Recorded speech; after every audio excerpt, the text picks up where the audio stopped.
Hi, my name is Andrea, and I'll be presenting the book Esperanza Rising by Pam Munoz Ryan. Just to give a real brief introduction of the book, it is about the girl named Esperanza and her upbringing, how she grew up in Mexico, wealthy, due to her father as a rancher and owner of a property.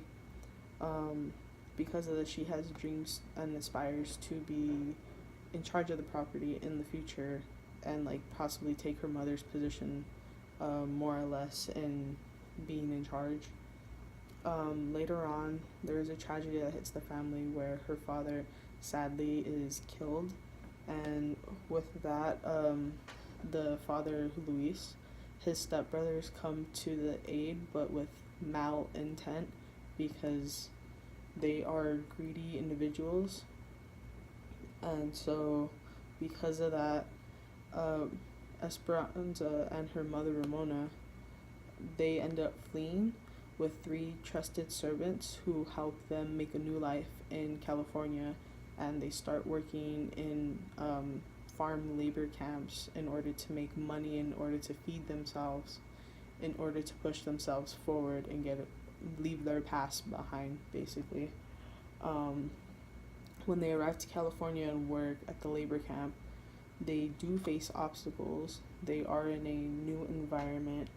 They are, because of the new environment, they are trying to be accepted in a way, because they knew that other individuals knew where they came from and how they came there and what was their story, because everyone gossips.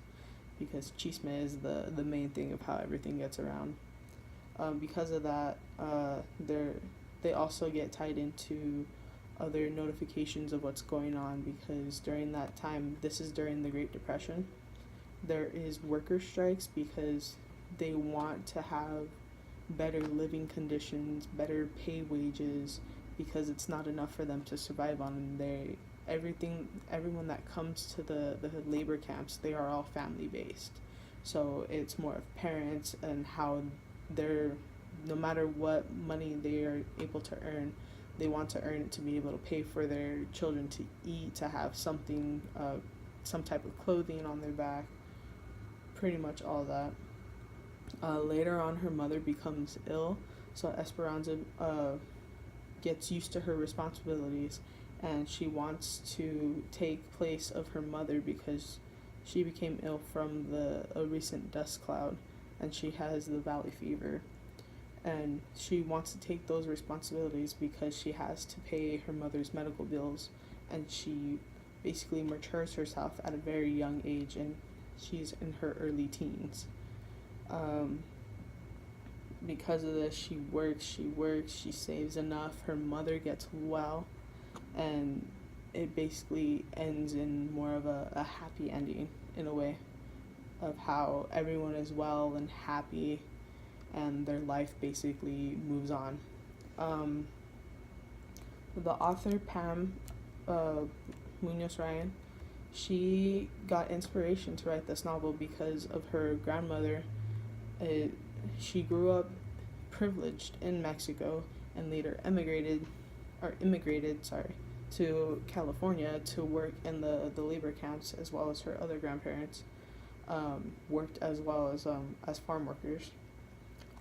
For this, the literary periods that are covered is 1848 and beyond, and 1920s to the 1950s, flowering of resistance. For 1848 and beyond, it's the identity and nuclear family that are mainly covered. Identity, because Esperanza, when she grew up wealthy in her upbringing, she was used to being high class and being cared for and looked after. And coming to California, her identity changes to being more of from a little kid to a mature person, because she grew up wealthy. She is now a peasant, in a way, because that's how she saw her servants. So her identity changes.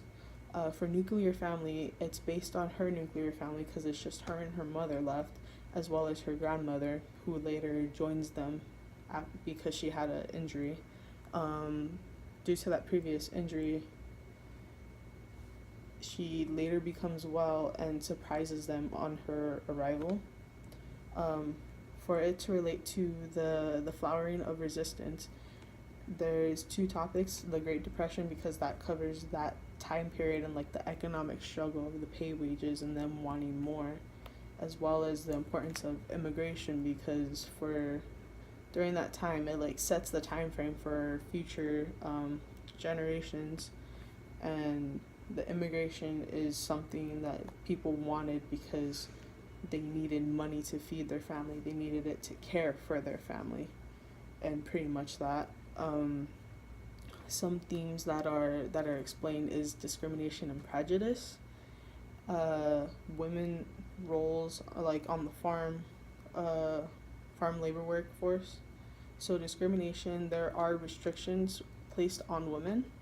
So after Luis's death, there was a lawyer that would look over the paperwork as well as her greedy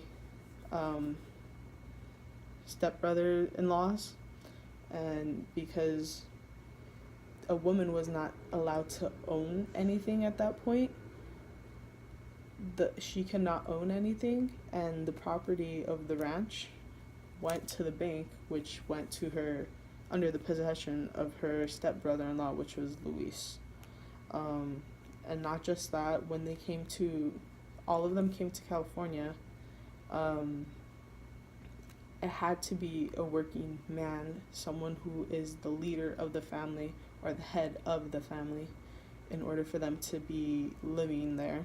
So the lie that was said in the novel was that Ramona is a cousin of Alfonso, and so because he is ideally the head of them, that's how she was able to, not just her but Esperanza, Ramona, that's how they were able to flee Mexico and escape to actually stay together as a family.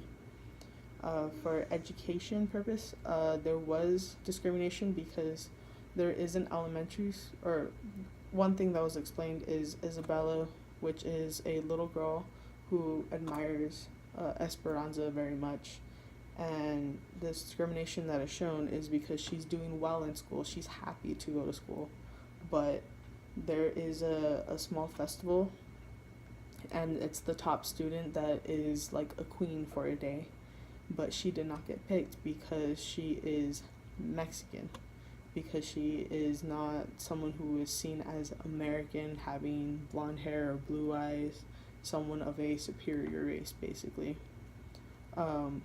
Another point of discrimination is living conditions. During this time, how the strikes, how they want better pay wages, better living. When they arrived and their cabin, what they had for like appliances and what was there was like a mattress, a stove, cold running water.